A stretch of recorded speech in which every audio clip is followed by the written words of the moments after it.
When you take a medication for a medical condition, you generally expect it to work like, I don't know, a key sliding into a perfectly well-oiled lock. Right, exactly. Like you have a terrible headache, you take an ibuprofen, the pain receptors are blocked, and an hour later the headache just fades away. It's very comforting. Yeah, it's binary. The lock turns, and the problem is solved. Right. But then you step into the world of women's health. Specifically, you look at chronic conditions like endometriosis. Oh, absolutely. That lock and key analogy completely falls apart there. It really does. Suddenly, for millions of women around the world, that key is just grinding away in the lock. It completely refuses to turn. And if you are listening to this right now, maybe you've been dismissed by a doctor, maybe you've been handed a standard pill and told it should fix your pain, and it just hasn't. Well, this deep dive is custom tailored for you. Because we know how frustrating that is. Exactly. Our mission today is to shortcut your path to being totally well-informed about a groundbreaking foundational shift happening in the treatment of endometriosis. And it is a shift that patients have been desperately waiting for. I mean, the basis of our conversation today is a really comprehensive clinical review published by researchers Jacques Donnez and Marie-Madeleine. Yes, the Dolmans review. Right. And their work lays out the staggering scale of this issue right from the jump. We are talking about 5 to 10% of women of reproductive age suffering from this chronic, highly inflammatory disease. 5 to 10%. Just pause and think about how massive a portion of the population that actually is. It's huge. That's millions of women dealing with severe pelvic pain, debilitating menstrual cramps, and very often struggles with infertility.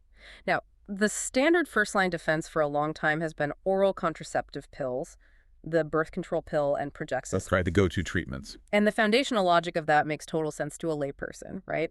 Endometriosis is a disease that is fed by the hormonal fluctuations of the menstrual cycle.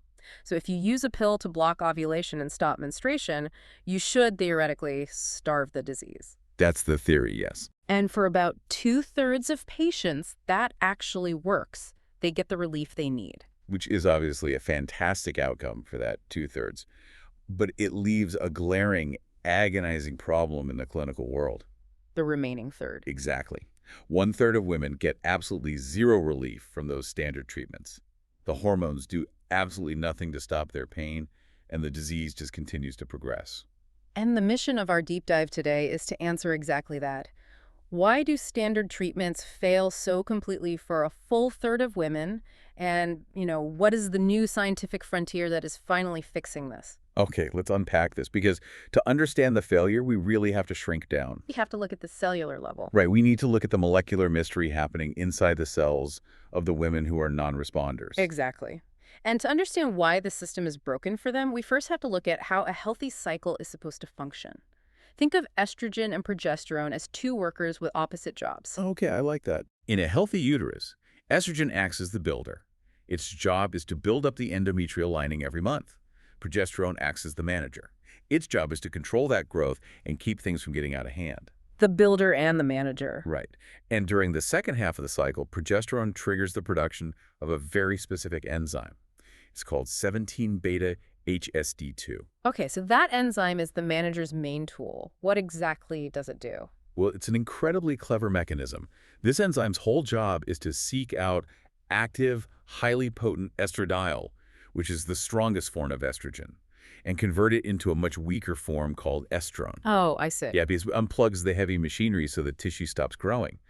But in endometriotic tissue, Donnez and Dolmans highlight that this entire management system basically collapses. Right. I was reading through that exact section, and it really struck me how deep the dysfunction goes. It isn't just that the hormones are out of balance in the blood. No, not at all. The cells themselves have been fundamentally altered. Like, the review points out that in these rogue endometriotic cells, a vital receptor called PRB, progesterone receptor B, is just entirely missing. It's just gone. The primary doorway that progesterone uses to get into the cell is gone.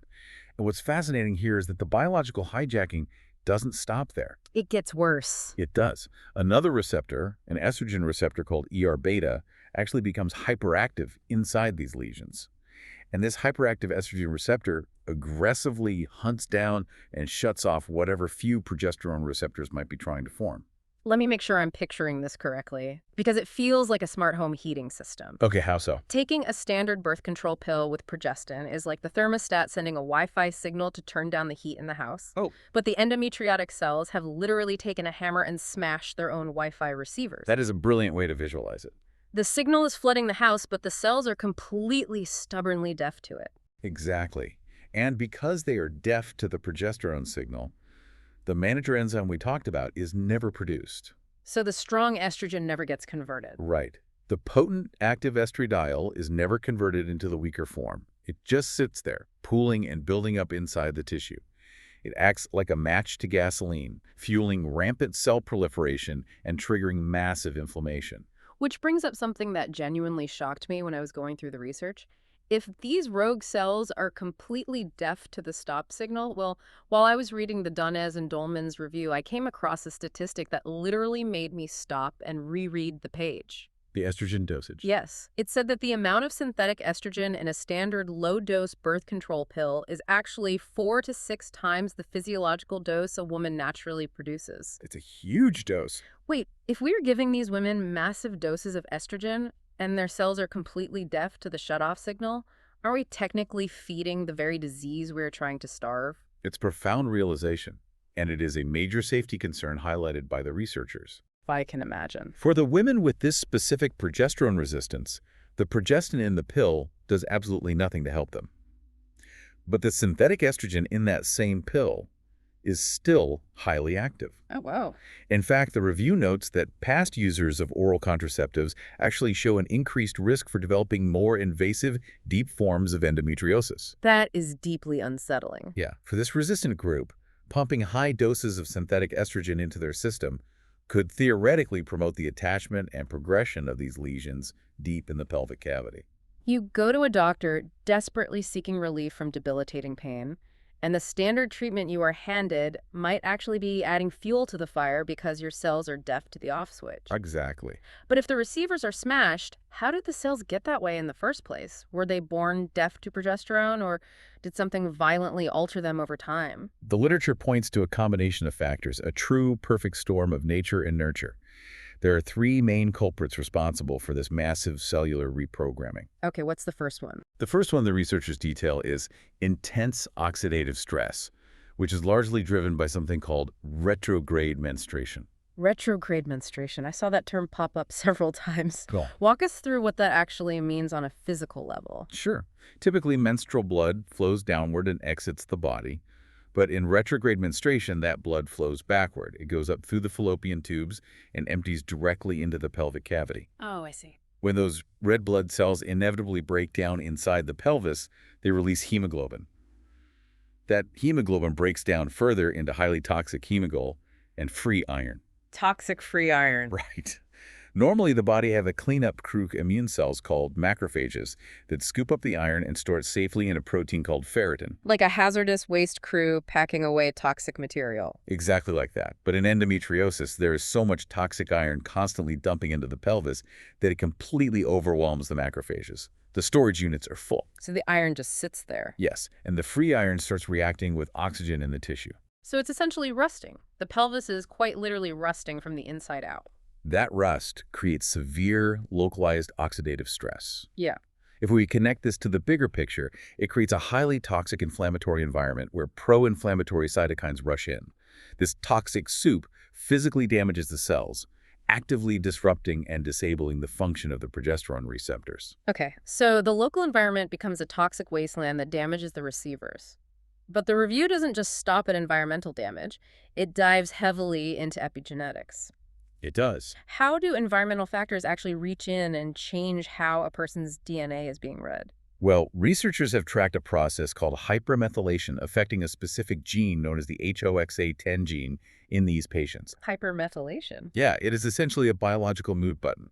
The body places a chemical tag on the DNA that glues it shut, silencing the specific code needed to manufacture progesterone receptors in the first place. Unbelievable. And some studies even trace these epigenetic changes back to exposure to environmental toxins, like dioxins, which can trigger that mute button to be pressed. So we have a rusting, toxic pelvic environment, and we have genes that have been chemically glued shut. But the third culprit is the one that really blew my mind.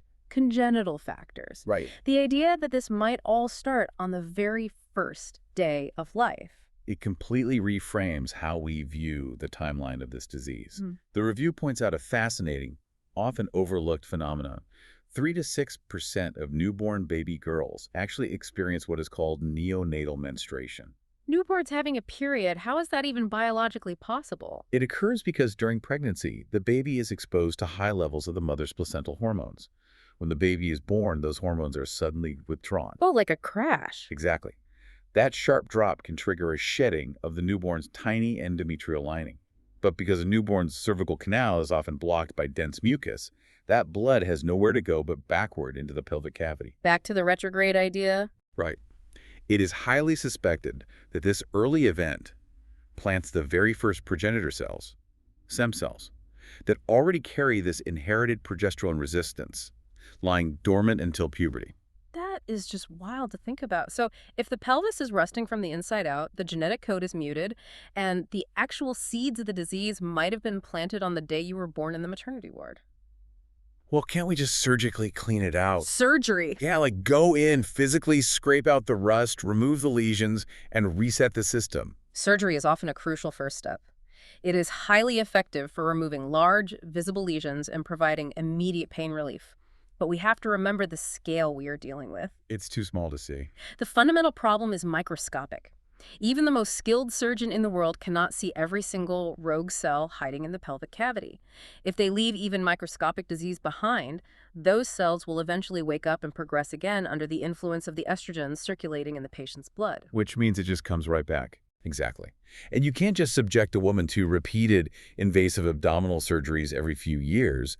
The risks of scar tissue and organ damage become far too high. We have to have a long-term, non-surgical medical solution. Which means we are forced right back to the drawing board. If standard birth control pills actually feed the resistant group and surgery isn't a permanent fix, we must find a medical way to lower the estrogen that is fueling the fire.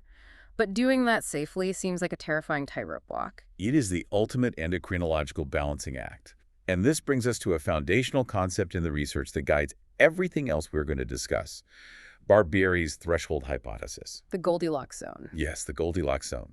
Barbieri's hypothesis states a hard biological truth. If you drop a woman's estrogen levels to absolute zero, you will completely starve the endometriotic lesions and absolutely cure her pelvic pain. But in doing so, you instantly plunge her into severe medically induced menopause. right, which is devastating for a woman in her 20s or 30s. We aren't just talking about a few hot flashes. We are talking about massive bone mineral density loss, literally dissolving the strength of the skeleton over time, along with brutal cardiovascular risks and severe neurological impacts. Exactly. This raises an important question for researchers. How do we suppress a woman's estrogen just enough to starve the endometriosis, but keep just enough estrogen circulating in her blood to protect her bones and her brain? Right, finding the balance. The clinical target they landed on is partial suppression, aiming to keep estradiol levels hovering right between 30 and 60 picograms per milliliter. To bring back our smart home analogy, if we need to control the heat, the older drugs doctors used to prescribe, I know there were these depot injections that people used to get monthly. They were basically an on-off switch. Yes, the agonist injection. He flicked the switch, the power was cut to the whole house, and the body was plunged into total darkness, complete menopause. But what we really need to find, that Goldilocks zone, is a dimmer switch. That is a vital distinction. Those older drugs you mentioned are called GnRH agonists. They work by initially overstimulating the pituitary gland before completely exhausting and shutting down the system. Overstimulated. Yeah, and that initial overstimulation causes a brutal flare-up of endometriosis pain before the relief finally kicks in. And because they were given as long-acting depot injections, if a patient experienced terrible menopausal side effects, they couldn't just stop. They were just stuck with it. They were trapped. Yeah. They had to wait weeks or months for the drug to slowly clear their system. Okay, but I know add-back therapy has been a concept in medicine for a while. Why couldn't doctors just use those old on-off switch agonist injections to cut the power to the disease and then hand the patient a separate low-dose estrogen pill to make up the difference and protect their bones? Like, why do we need to invent entirely new drugs? Doctors certainly did try that, and it is still used in some cases. But as Donnez and Dolmans outline in their review, Those older agonists are incredibly blunt instruments. Because of the flare-ups. The initial pain flare-up is often agonizing for patients who are already suffering. Plus, the unpredictable timeline for the drug wearing off is a nightmare for women who are trying to precisely time a pregnancy. Ah, fertility timing. Right. And relying on full systemic shutdown plus a synthetic add-back just isn't as elegant, predictable, or customizable as a drug that can natively dial down the estrogen to exactly the right level. Which takes us right to the actual scientific breakthrough. The dimmer switches. The new frontier that Donnez and Dolmans spend the bulk of their review analyzing oral GnRH antagonists. Antagonists with a T. These use an entirely different mechanism. They don't overstimulate the system to exhaust it. They simply bind to the receptors and block the signals competitively. So no flare-up. Exactly. Yeah. Because there is no overstimulation, there is no initial flare-up of pain for the patient. Here's where it gets really interesting to me. The most important word in that name is oral. These are pills you take every day, which means if a woman experiences a bad side effect, or if she decides she wants to stop treatment to try and get pregnant, she just stops taking the pill. Her natural cycle rapidly reverses and recovers. The ultimate control of her body is handed right back to the patient. And that control is also handed to the clinician in terms of dosing. The clinical trials reviewed here looked at 3 specific oral GnRH antagonists to see if the dimmer switch concept actually worked in practice. Let's talk about those. They evaluated elagolix, linzagolix, and relugolix. So let's look at how they perform, because it really reads like a story of scientific trial and error. Let's start with elagolix, since that one is already FDA approved. Right, it's the first one. The massive phase 3 trial showed it definitely worked for menstrual cramps at a lower dose of 150 milligrams daily. But to get a significant reduction in dyspareunia, which is severe pain during sex, they had to double the dose to 200 milligrams twice daily. And that's where we hit the ceiling. Yeah, what happens to the rest of the body when you crank that dimmer switch down so aggressively to kill the pain? That's the tragic trade-off. By pushing the dose high enough to kill the severe pain, the estrogen drops far below the safe threshold. They saw a strict, concerning drop in bone mineral density. Yikes. Furthermore, up to 77% of women in the long-term extension trials suffered from significant hot flushes. So while it is undeniably effective for the pain, the side effects at that high dose are steep. It severely limits how long a woman can safely take the drug without forcing her onto supplemental add-back therapy. Exactly. Okay, so elagolix proves the concept works, but it hits the safety ceiling. Does the second drug they tested, linzagolix, solve that problem? Linzagolix solves a different problem. It has very high oral bioavailability and a unique metabolic advantage. It doesn't get tangled up with liver enzymes. What does that actually mean for the person taking it? It means it doesn't interact with the CYP3A4 pathway in the liver. For a patient, that translates to extreme stability. Your diet or other medications you might be taking won't randomly spike or crash the drug's effectiveness. It's highly predictable. And the data clearly showed it dramatically improved the quality of life and reduced feelings of powerlessness for these women. But looking at the numbers, it seems to fall into the same trap as elagolix. At the 200 milligram dose, it fully suppressed the patient's estrogen down to 11 picograms per milliliter. Which is well below our 30 to 60 Goldilocks zone. Right. It essentially stopped the endometriosis completely in its tracks, which is a triumph. But because it caused more than a 3% loss in bone mass, the researchers conclude it absolutely requires add-back hormone therapy if a patient is going to use it past the 6-month mark. So it feels like we are still trapped by the threshold hypothesis. Did any of these researchers figure out how to get the total pain relief without sacrificing the bones? That is exactly the puzzle the third drug, relugolix, was designed to solve. In their phase 3 trials, they completely changed their strategy. They didn't just test the antagonist on its own. What did they do? They tested a 40 milligram dose using what they call combined therapy, or CT. They basically baked the add-back therapy directly into the pill. Precisely. From day 1 of treatment, the patient takes the GnRH antagonist to successfully suppress the ovaries and quiet the disease. But that exact same pill also contains a carefully calibrated 1 milligram of estradiol and 0.5 milligrams of progestin. That's the netta, right? Yes, exactly. They built the Goldilocks zone right into the daily dosage. And looking at the trial results, it is stunning. Severe pain was slashed to mild by week 8. Bone density was miraculously maintained over the entire 24-week trial.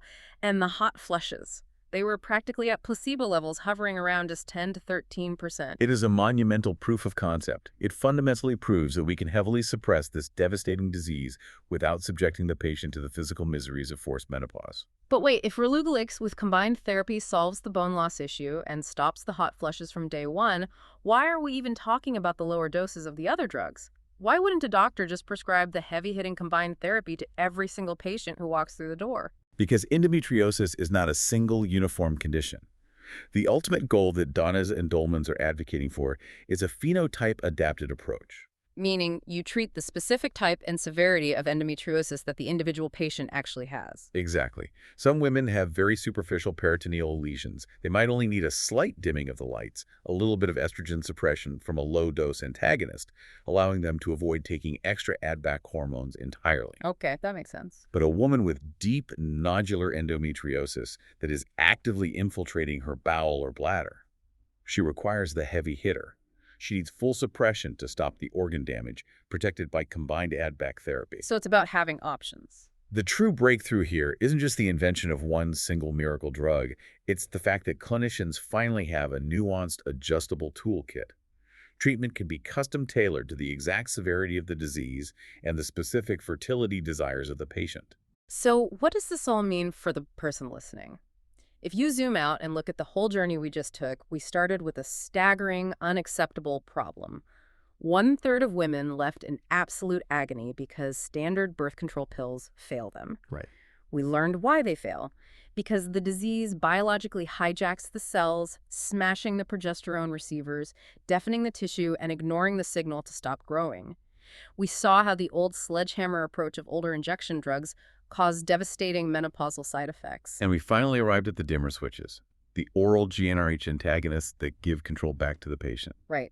It means that if you or someone you love has been dismissed by the medical system or told that their endometriosis pain is just something they have to bravely live with because the standard pill didn't work well, this deep dive proves that the science has moved on. It really has. We are definitively moving away from a lazy one-size-fits-all approach. We no longer have to force women to choose between suffering from debilitating chronic pain or suffering from the ravages of forced menopause. The key is finally being cut to fit the lock. It represents a remarkable, long overdue turning point in women's health. But, if we want to look even further over the horizon, there's one specific detail from the research we discussed that warrants profound consideration. Lay it on us. We talked about neonatal menstruation, the fact that up to 6% of newborn baby girls experience this early shedding, which might be planting the very first stem cells that lead to this agonizing progesterone-resistant endometriosis decades later. Right, that blew my mind. If we know that now, could the true future of eradicating this disease actually lie in screening and early intervention right there in the maternity ward, rather than waiting for a teenager or a grown woman to present with unmanageable pain years after the damage is done? Now that is something to seriously think about. Catching the lock before it ever gets a chance to jam.